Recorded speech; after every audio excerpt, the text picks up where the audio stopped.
السلام عليكم، مرحبا بكم الناس اللي جايين عندي من تيك توك، حيت انا كنبروموتي تما. خليو بلاصتكم في كومونتيرات باش نعرف واش بروموتين ديالي تما كيصدق ولا لا، واش تيك توك كيجيب لي شي حاجه ولا والو. وبالنسبه للناس اللي طاحوا غير في الفيديو ديال اليوتيوب عباطيا، مرحبا بكم لاشين ديالي. وهادشي كان يبان اليوتيوب راه داير خدمته كيبوشي ليا على الاقل لاشين شويه، فهمتي؟ كيعطيني باسيس من الامل. قبل ما نبدا الفيديو ديال اليوم غادي نعاود واحد القصه خفيفه ظريفه، ستوري تايم خفيف ظريف. واحد النهار أنا في واحد الديت مع واحد الأخت كيوت، فهمتي، ظريفة زوينة. وعرفتي ملي كتلاقى مع شي واحد كتخيل الروم ديالو كي غتكون، البيت نازل وكتخيلو كي غيكون. أنا الفكرة اللي خديت على الروم ديالي أنها غتكون نورمالمون عندها بزاف ديال البلانتس، يعني بزاف ديال النباتات بحال هكا، واخا يولي ديال البلاستيك ما كيهمش، ولا لاد بحال هكا فوق الداري. وعندهم هادوك ما عرفتش كيسميوهم، بحال الرايات، بحال البوسترز، المهم واحد ليزار كيكون ملصق وكتكون غالبا فيه داكشي ديال صحاب ديال الهلوسه، ولا كتكون فيه التصويره ديال الفقاعه. هذه غالبا التصويره ديال الفقاعه ولا شي واحد كيدير ميديتاسيون بحال كتخيلتو. وماشي غير جيتو نقصت لهاد الاستنتاجات، ولكن الكونفرساسيون من بعد بيناتها، فهمتي؟ بحال في واحد من الاسئله اللي كنت طرحت عليها ديال شنو المزيكا كيعجبك تصنت لها، قالت لي كيعجبني نصنت لي فريكوانسيز. تتخيل معايا دابا انت ولد البرنوسي ولا ولد سليمون وخارج في ديت مع شي وحده كتقول كنصنت الفريكوانسيز، فهمتي؟ راه غتصوتيك، ما غتشوف فيها والو. فريكونسيز بالنسبه للناس اللي ما عرفوش الفريكونسيز هما دوك التذبذوبات. كتلقى مثلا ملي كتدخل يوتيوب كتلقى واحد ما فيه والو، وهذا غالبا كيكونوا غير الميديتاسيون، ولا مثلا كيجيبوا بهم النعاس. ما كتكون لا كلمات لا كيكون واحد تذبذب فريكونسي ديال واحد الصوت غادا وصافي. انا فهمتي درت ديك اللايف ديال بلان بلان ديك من ناضيه. بدات كتعاود لي بعد انك كدير ميديتاسيون، كدير شي حاجه بحال هكا. و ومن بعد غادي يجي واحد السؤال اللي هو علاش دارت الحلقه كامله، اللي هو ديال اش من نهار وشهر مزيود نتايا. هل اي مغربي غيلوح لك ديك النكته الخامجه ديال وعلاش بغات تسحر عليا؟ ماشي. تقهقرنا. ومن بعد قالت لي لا باش نعرف زودياك ساينز ديالك وكذا البرج ديالك. قلت لها انا برج هادي، قالت لي كنت عارفها برج هادي انت كدير كتفعل كتلقى مو شوف تقيات عليه واحد المجموعه ديال لي ستيريوتايب اللي قلت وانا ملي مشيت خدنا كتيقات شي، فهمتي؟ ومن بعد مفلوجتني بيزا، فهمتي؟ من الاخر قلت اش تمجنين اش الهبله هادي. ومن بعد الكونفرساسيون ولات شويه انتريسون، فهمتي؟ من دوينا في شحال من حاجه بحال هكا عندها علاقه بهادشي ديال الفيرتواليتي وكذا. و وانا راجع وانا نقول مع راسي ترى ماشي اول وحده ولا اخر وحده غتلاقى معاك ديما كتقول لك هاد الفكره ديال اشنو هو البرج ديالك، ولا كتحاول تدخل معاك موضوع في الابراج. واحد الهوس بشكل كيكون عند شي وحدين واخا غير فضول، والفضول شنو دخلني ودرت واحد المهم بقششت باش ناخذ واحد لا باز حول هذا الموضوع. واش علاش لا ما نديرش فيه فيديو، فهمتي؟ باش انت البطل، انت نهار اخر غطيح في هذا الموقف وغتسولك شي واحد على البورد ديالك غتعرف اش تقول، ولا انت نيت. حيت لقيت اغلبيه الدريات كيعجبهم هذا الموضوع، نيت انت نعطيك واحد نحل لك واحد الرابط هو، فهمتي؟ واحد الحفره كبيره اللي تقدر تعمقي فيها وتعرفي بزاف ديال المعلومات على هادشي ديال لي زودياك. يلا بلا ما نعطلكم، اليوم غندويو على الزودياك ساينس، ولا غندويو على استرولوجي اون جينيرال. صراحه اول حاجه غنبدا بها هي الاصل ديال الاسترولوجي، منين جات، فهمتي؟ اي حاجه عندها البدايه ديالها، والبدايه ديال الاسترولوجي جات مع البابليين في الحضاره ديال البابليه 4000 عام قبل الميلاد. ديك الساعه ما كان لوي في الاول، بنادم كان مسالي قبو، وواحد المجموعه ديال الناس كانوا كيشوفوا في السماء وما يلاحظوا ان واحد المجموعه ديال النجوم كيبانوا بواحد الترتيب، واحد الاشكال بحال هكا في السماء، وبداو كيتخيلوا كل شكل كيفاش داير. واللي لاحظوا اكثر ان هاد الاشكال كيجيو في في كل موسم وكل عام كيبقاو يتعاودوا. ناضوا العلماء واجتهدوا في هادشي كامل تمايا، ورسموا واحد الماب مبياني على هاد النجوم وعطاهم اشكال. وهادشي ماشي باش يحددوا واش غتلاقى مع شريك العمر ديالك غدا ولا لا، ولكن حددوه باش يعرفوا وقاش اللي غيقدروا يبداو فيها الفلاحه، وامتى غيقدروا يديروا الحصاد، الوقيته المناسبه، وكل فصل مشى كيبداو كيسالي. هاد العلم نورمالمون تادابطا، وهاد الماب تادابطات عند الحضاره الاغريقيه من بعد، ومجموعه ديال الحضارات منها الحضاره المصريه. ولكن علاش بالضبط ركز على الحضاره الاغريقيه؟ لحقاش هادو شدوه وزادوا فيه فخرات بزاف، هما اللي ديفلوباو الاسترولوجي باش يولي كيف ما هو دابا. وحاولوا انهم يربطوه بالالهه ديالهم ديال الاغريق، وبحيث ان كان كل زودياك ساين من هذه الكواكب مثلا ملي كنشدوا مثلا شي برج بحال قلت برج الجدي، راه كيعاود القصه ديال واحد خونا اللي كان هرب من التايفون، اللي هو واحد المخلوق كان في الجريك ميثولوجي، وباش يهرب منه كان نقص في البحر، النص ديال الجسم ديالو هو كان عنده الكرون ديال المعزه، ولكن النص ديال الشكل ديالو تحول لحوريه باش يقدر يصرف يكسر في الماء ويهرب من هذاك التايفون. ولا مثلا ملي كندوي على البرج ديال مثلا ديال الدلو، هو كيعاود على القصه ديال واحد خونا اللي كان من البشر، وكانوا الالهه كان كيجيهم خونا بوغوس وكذا، وناض واحد خطفوا وجابوا الاولمبيس باش يبقى يسقيهم الشراب وكذا، وبحال حتى ما هو كان عزيز على الالهه تمايا، باش يخلدوه داروا ليه واحد الرمز ديالو فين بين النجوم اللي هو البرج ديال الاكواريوس. ولا ملي كندويو مثلا على البايسيز اللي هو البرج ديال الحوت، راه كندويو على القصه ديال افروديت وايروس اللي هي الالهه ديال الحب والجمال مع ايروس، وبجوج باش انهم يهربوا واحد الخطر تشكلوا في حوتات اللي كان مليين بحال لين ونيان، وكانوا كيعموا هذا الشكل ديالهم ولا الهيئه ديالهم باش تبقى كسوفونير. نجمه جا واحد النجوم كيشبهوا لهم اللي هي نورمالمون ديال بايسيس. ولا مثلا ملي كندويو على ليبرا اللي كندويو على واحد اختنا اللي كانت كتجسد العدل، الا كانت كتجسد العدل، وبحيث انها كانت كدير واحد الزيف ابيض على عينيها باش يكون داكشي مساوي، ما كيهمش الشكل ولكن كيهم انها غادي تحكم بيناتهم في العدل ديالهم، وان كاع الناس سواسيه قدام القانون. باش يتم التخليد ديالها، الميزان ديالها تاخذ البرج ديالو اللي هو البرج ديال الميزان. مثلا ملي كندويو على البرج ديال الاسد اللي عنده علاقه بهيركوليوس كان من بين المهام اللي كانوا تعطوه انه هو كان تقاتل مع واحد الاسد اللي سميتو نامبيا، ومني قتلو شد هذاك الفور ديالو ولا الجلده ديالو ولبسها، وهكا باش كان اصلا معروف هيركوليوس. هاد القصه ديال الجريك ميثولوجي نعاودها لكم. باش يتخلد داك الاسد ديال نامبيا اللي كان غير هو واحد من المهام، تم عطاه البرج ديالو في السماء اللي هو عطاو البرج ديال ليو. وزيد كاينين بزاف. مثلا ملي كندويو على كانسر اللي هو البرج ديال السرطان، كندويو على القصه ديالو نيت مع هيركوليوس في واحد فاش كانت هيرا ما حاملاش، كان سلطات عليه واحد المجموعه ديال الكرابس باش ياتاكيو، وهيركوليوس وغلب في ما غيروش الكراب، غلب هاد الكرابات كاملين، وباش يتم التخليد ديالهم لحقاش غير كانوا تضحيات البرج ديالهم اللي هو البرج ديال السرطان. ولا مثلا كندويو على البرج ديال العقرب اللي هو عنده علاقه بالقصه ديال ارتميس اللي هي الالهه ديال، ما عرفتش واش كانت اله ولا لا، ولكن كانت علاقه بالصيد، وقيلا كانت الالهه ديال الصيد. كانت كتبغي واحد خونا اللي هو عملاق، والالهه ما عجبهمش هذا الشيء. كانوا عمل غير سلطوا عليه واحد العقرب كبير باش يقتلو، وفي البروسيس كان ماشي داك العقرب، وباش يتم تخليد العقرب اللي كان غير هو تضحيه خرج البرج ديال العقرب. وهكا غادا القضيه ان كل حاجه كانت مربوطه بقصه من القصص ديال الاغريق، وداكشي اللي سبب في التسميه ديالهم اللي قلت لكم دابا. وكانت كل صفه ديال كل برج كتجي على علاقه بهاد القصص البطوليه اللي كانت داس عندهم في الجريك ميثولوجي. ماشي غير تم التسميه ديال الابراج ولا تم ربطهم بالقصص، ولكن حتى انهم تقسموا لاربعه ديال الاليمنت في الطبيعه. مثلا ملي كندوي لكم على الاليمنت ديال العافيه، راه داخله فيه ايريس والليو والساجيتير. كنعطي سميت بلونكلي لحقاش هكا تم التسميه ديالهم. ولا مثلا ملي كنقول الاليمنت الثاني اللي هو عنده علاقه بالارض، راه كاين توغوس فيرغو كابريكون.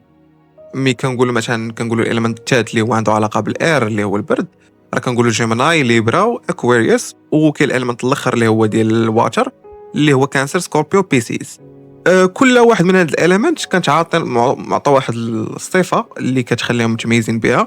مثلا ملي كنقولوا ان الاليمنت ديال الماء اللي هما واتر، راه كيكونوا معروف عليهم ايموشنال وانتويتيف، يعني كيكون عندهم المشاعر زايده نغزه، كتكونوا سيكشوال دريبن واحد شويه مقارنه بالابراج الاخرين.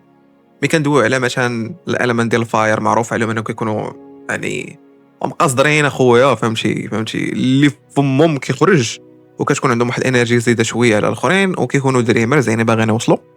ملي كنقولوا الارث كيكونوا مرزنين، وكيبان عندهم واحد الانرجي ديال الناس هما اللي فهمتي، واحد الانرجي ديال الناس شارفين ولكن مطوره، هما اللي معروف عليهم الحكمه وجراوندد. فهمتي ما جراوند يعني ما تجلس ما غتحس بالراحه، فهمتي يعني ما غادي يزيد لك ما ينقص عليك.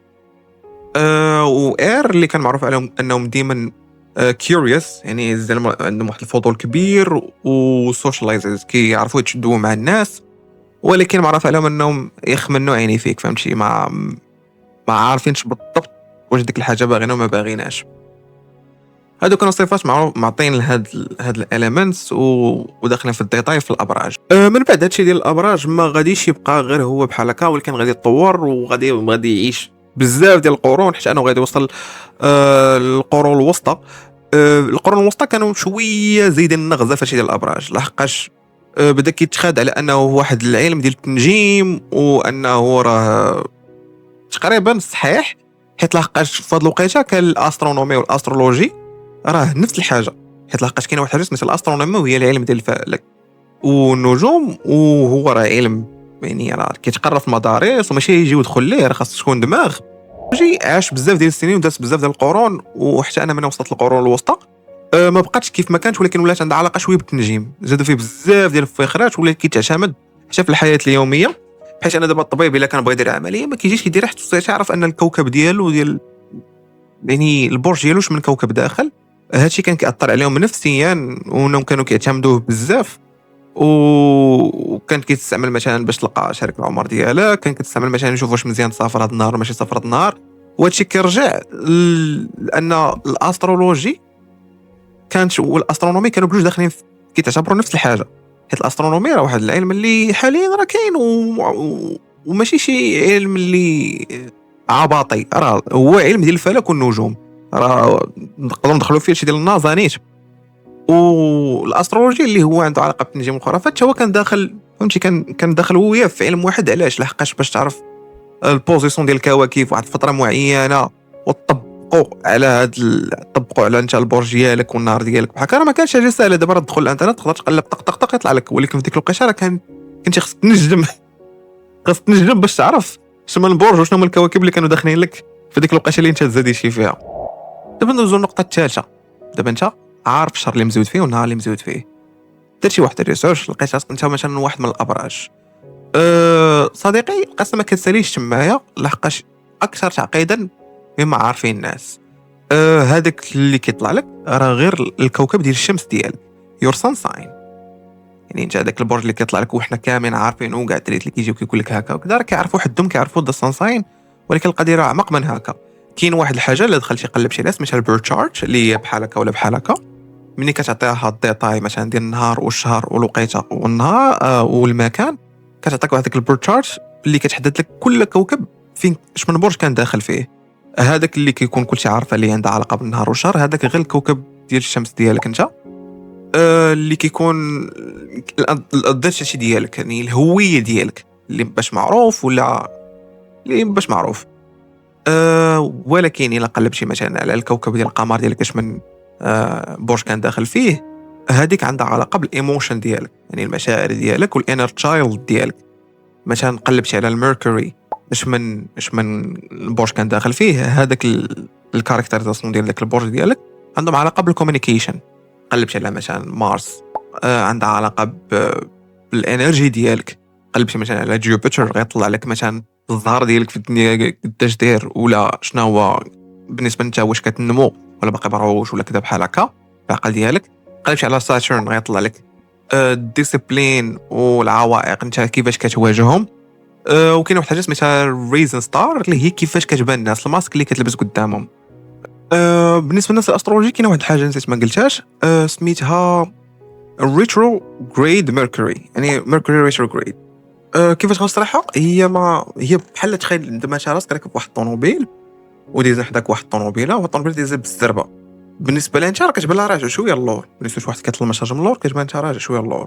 هذاك الديلاي ولا هذاك الفيتاس اللي كتدور عليك بحال هكا، ولا هذاك العكوسات فهمتي الطريق معاكسه. بالنسبه للميركوري مع الشمس ديالك كتقدر تافيكتك، يعني بحال قلتي حتى حاجه ما كتبقى تصدق لك في ديك الفتره. كتكون بحال قلتي ما خصكش تبقى كتعكس لك بزاف الامور. طوبيس كيمشي عليك كتوضر لك لاكارت خصك تصاوبها من جديد، كتبلوكا لك لاكارت كيشي. هذوك العكوسات كاملين كيكون عندهم علاقه مثلا بريتروجريد بالكوكب ديالك. هكا كانوا كيامنوا الناس ديال الناس ديال الاسترولوجي. حاليا كاين واحد المجموعه ديال الناس كيامنوا بالاسترولوجي، غير هو ما بقاتش كيف ما كانت بالضبط، حيت دابا تقسموا الجروبات. مثلا كاين واحد النوع اللي كيعجبو الاسترولوجي ولكن غير كير فور فان، البورصه ديالك كذا وكذا وكذا، وكتبغي تصنت غير من الفضول، ولكن ما عندكش واحد 100% بليف انه راه بصح يعني غير عارف وغير دايز. وكاين واحد النوع اللي كيامنوا وكياخذوا بواحد الطريقه جديه في حياته، حيت لا دخلتي دابا غير تيك توك وقلب شي مثلا في باجات، راه كتلقى شي وحدين اللي كيقراو لك الطالع ديالك على كل برج ديالك، وكيقول لك غيطرى لك كذا وكذا، وهذا الشهر غيكون مزيان بالنسبه لك، ما يكونش مزيان بالنسبه لك. وهادو بطبيعه الحال ما كيدويوش من الفراغ، كيخدموا داك البيرد شارت وكيطبقوا على البلانيتس الريتروغاردز، هادشي اللي قلت كامل، باش كيخرجوا بهاد الاستنتاجات وكيقراو التاروت كاردز. بالنسبه لهاد الناس كنظن بانه راه كيرجع لواحد تو سايكولوجيكال افكت، هذا سميتها بارنام افكت واخرى سميتها ذا ميرور افكت. وكيفاش نشرح لكم هاد القضيه؟ بحال قلتي مثلا بحال انت جالس بحال هكا، وواحد انت من كازا وواحد اخر من كازا، وقال لك طرا لي واحد الموقف فهمتي، هو انني انا مثلا سمعت واحد الهضره ما عجبتنيش، ولكن ما بغيتش نبين لبنادم، خليتها في قلبي فهمتي، حيت مازال غدور السلطه وغنعرف كيفاش غنرد لهاد القضيه. واش انت في هاد القضيه فهمتي، انت ملي كيقول لك بحال هاد الكاستيون بحال هكا كتقول كتحاول تربطو بشي حاجه اللي ريليت تبغي تحس منتمي لها، كتقول انت انا واحد البلان طرا لي بحال هكا وخليتها في قلبي، حتى عارف مع الوقت غتجيبو الظروف. كيقول له والله بصح حتى انا عندك الصح، كيقول لك واش البلان راه كاينه في كازاوا، انت كتقول له واش بصح القضيه، كيجي واحد اخر هو كتقول له الهضره، كيبدا كيفكر كيقارن بشي موقف تا هو طرا ليه، وكيقول لك عندكم الصح. اذا كتولي عندكم فكره ديال ان راه كازاوا كاملين كيخليوها في قلبهم، ما كيبغيوش يردوها، لحقاش هما كازاوا، ماشي لحقاش كل واحد ماشي كاملين حنا اصلا كنفكروا نفس التفكير، ولكن كتحاول تلقى المنطق في ديك الهضره اللي قال لك هو ما داميش هضره ما عندوش علاقه بولاد كازا.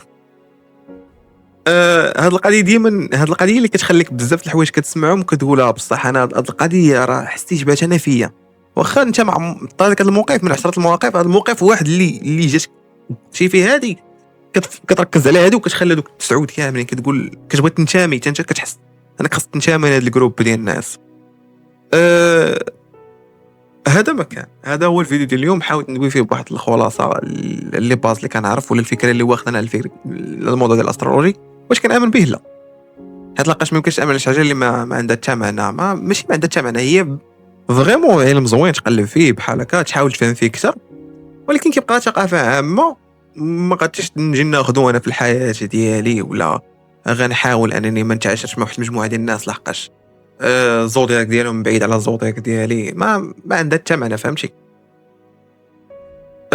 كل واحد كيجيني بالنسبه لي انا الكاركتر ديالو كتبدل على حسب البيئه فين هو كابر، بجوج غتكون عندكم نفس البرج، نتاني نديرو في جوج ديال الكوبيات كوبي كولي، غنعيشوا واحد مثلا في الخير والخمير، وواحد غنعطيوه الزلط، راه ما غاديش تكبروا بحال غيكون واحد فريمون بدل على الاخر بزاف ديال لي كاركتير، بزاف ديال الافكار، حيت الوسط ديالك كيغيرك، العقليه كيفاش كابر كتغيرك، الناس اللي معاشر معاهم كيغيروك، جيبك كيغيرك فهمتي، بزاف د الحوايج كيافكتاو الكاركتر ديالك، وما غاديش يجي زودياك بواحد النجمه في السماء حيت انت نهار هادي شي كانت راه غادي نقول انا راه كنت عندها علاقه بك.